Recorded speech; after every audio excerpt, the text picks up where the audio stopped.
Today is May 21st. Welcome on into Daily Cards Live here on ClaibsOnline.com, brought to you by Royal Banks of Missouri and Munganast St. Louis Acura. I'm Joe Roderick, joined alongside by Bob Ramsey and Rammer. The Cardinals win last night 6-3 over the Orioles. Pitching was kind of the story of the game. Bullpen once again holds the Orioles hitless when they come in, and Sonny Gray, I can't recall the last time I have seen a pitcher just kind of out there rolling along and just turns to his manager and says, "Hey, come get me. I'm good." Well, it's hard to imagine that stuff, and probably it happens more than we think, just not reported that way. Not in the middle of an inning, maybe. I could see going in there after an inning and saying, "Hey, I got nothing left. I've given you everything I have." But in the middle of an inning, just saying, "Hey, come on." Yeah. I don't have an answer for you, Joe, except that he wasn't feeling it. Well, it didn't help that he threw probably about 30 pitches extra than he needed to, with Mason Wynn making 2 errors in an inning. And I mean, I wouldn't be surprised if 15 years from now, Rammer, we're talking about Mason Wynn and talking about, hey, do you remember that game in 2024 where we made 2 errors in back-to-back plays? Because that is a future multi-Gold Glove winning shortstop, and that's just something that we're never going to see happen again. Yeah, the days of the Ozzie Smiths that make single-digit errors in a season, that's just not going to come around very often. And for us who saw him for decades, those kind of comparisons just, he's the best ever. So I think the way you reconcile errors with somebody like Mason Wynn is relative to the plays that he gets to and makes. Yeah. And you see that the putouts, the assists, the range numbers, all those kind of things, it more than balances out. Yeah, the Cardinals back at it tonight. They look to get back to 4 games under 500, 21-26 on the year. Orioles 29-16. Lance Lynn on the mound for the Redbirds, and their lineup looks like this, similar to what we've been seeing a lot of lately. Brendan Donovan leading off tonight, but he's playing third tonight. Lars Nootbaar is in right, Paul Goldschmidt at first, Nolan Arenado DHing, Alec Burleson is in left, Ivan Herrera behind the plate, Nolan Gorman is at second, Mason Wynn at short, and Michael Ciani is in center field.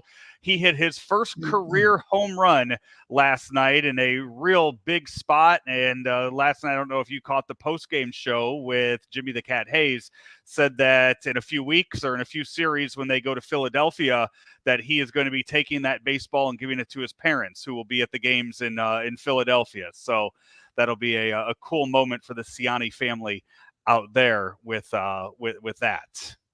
Yeah, the Orioles lineup, Gunnar Henderson, he leads off and plays short. Adley Rushman is behind the plate. Ryan O'Hearn DHs. Jordan Westberg at third. Colton Cowser in left. Ryan Mountcastle at first. Cedric Mullins is in center. Kyle Stowers is in right. And Jorge Mateo is at second base. It would be absolutely wonderful if the Cardinals could break Gunnar Henderson's home run streak today. That would be nice and very helpful in acquiring a W. Yes. Absolutely right. Although you don't have the right pitcher on the mound to help ensure that takes place. No, you don't. And to the home run that he hit, I mean, you talk about just making the most of another team's mistakes yesterday. That is what an MVP, that is what a top-tier player should do in that situation when 8 and 9 get on those Mason Wynn errors. And I mean, Sonny Gray even said after the game, that's kind of the pitch he wanted to throw. That's what he was kind of wanting to do in that situation. Henderson just hit the heck out of the ball. You know what I appreciate about that is 99 times out of 100, it feels like, well, I hung one, or the announcers, he hung one. No, that was the pitch he wanted. He executed, and the hitter beat him. It's about competition sometimes, just who was able to make the play, and he did it against your best pitcher and a good pitch. We mentioned the bullpen. They come in and throw 3 1/3 inning last night. JoJo Romero 1 1/3. He doesn't give up any hits, strikes out 1. John King goes 2/3 of an inning, walks a batter. Andrew Kittredge gets 1 out on 2 pitches, and then Ryan Helsley comes in for his 14th save of the season. Only needed 9 pitches to do that, and he hadn't pitched in a handful of games, so it was nice to see Ryan Helsley come out and back to the normal Ryan Helsley. Yeah, he's been so good. The fact that he has made himself available this year, and the results have been, I don't know if it's what we expected, but it's certainly what we hoped for. I think everyone all along realized that Helsley had the talent to do it, but you just had to be available when the team needs you, and he has been. And it's been a terrific start to the season. Yesterday, Cardinals. I'd have to go back and look and see if they have, if they did what they did yesterday. 4 stolen bases in the game yesterday, last night. 2 of those against Dean Kramer, and then the double steal with Alec Burleson and Paul Goldschmidt later on in the game. I don't know who is responsible for the base running game, for base running scouting in the Cardinals coaching staff. Seems like a Willie McGee kind of job. Given his history with that. I don't know who it is, but somebody had something scouted on Dean Kramer. If you went back and you looked at the jumps that they had against him, yeah, they were going, they had 2 steps before he even started throwing the ball. So kudos to whoever in the Cardinals scouting department saw something, and they took full advantage of that yesterday. And the Cardinals need more of it. Oh, yeah, absolutely. You look around the league at some of the other guys, at some of the other stolen base numbers. Ellie De La Cruz is going to steal 100 bases this year, and that is, that's right there in your division. If you want to make chaos happen and score more runs, it starts with pressure, running around the bases. Yep, exactly right. Putting that pressure on, and I think. You don't have a ton of natural stolen base guys, and that's where you need the scouting, and you need to find a little bit of an edge there. But for the guys that can really run, you got to let them go.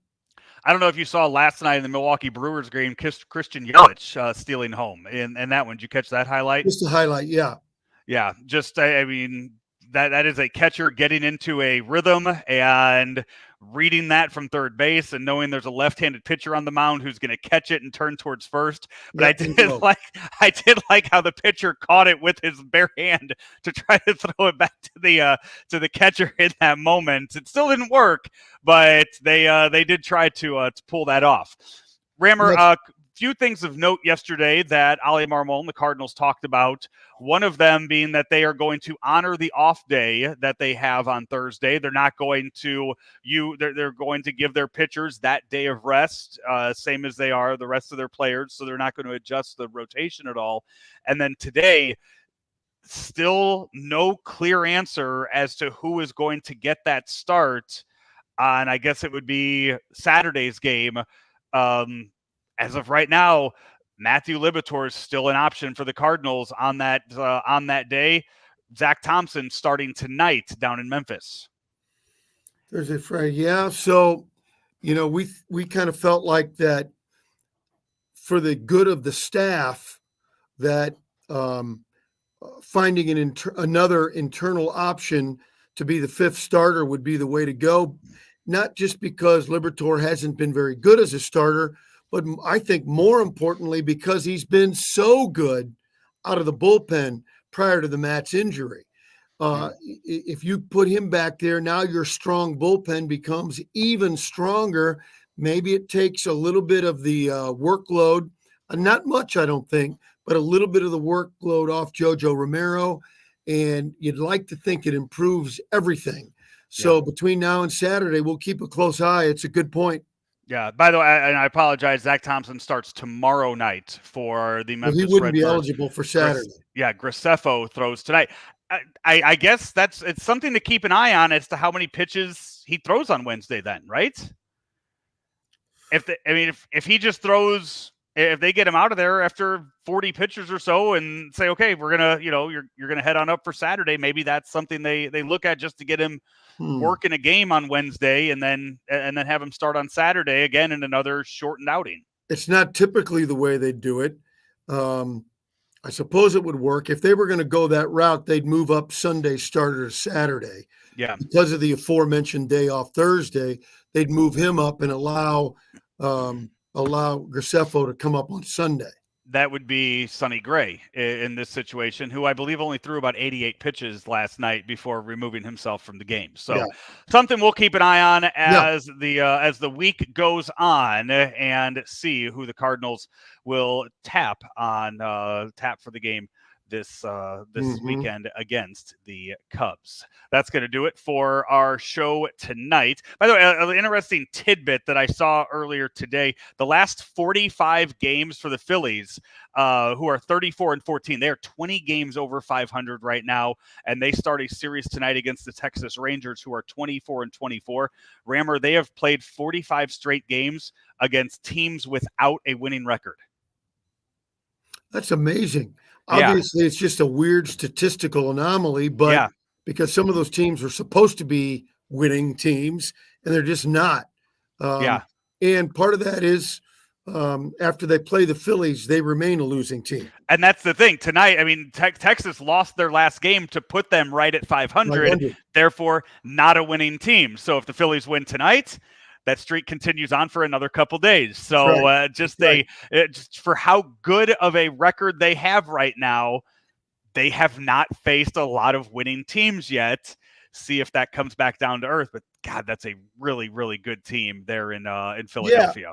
Yeah. And even if the schedule allowed them to play bad teams, they're handling their business, and that's what you're supposed to do. So I'm not getting, and you're not either. I know we're not denigrating them for that. So you build up a cushion and try and play even with the other great teams at minimum. And that's a recipe to be a champion. That's going to do it for our show tonight. Brought to you, as always, by Munganess St. Louis Acura and Rammer Royal Banks.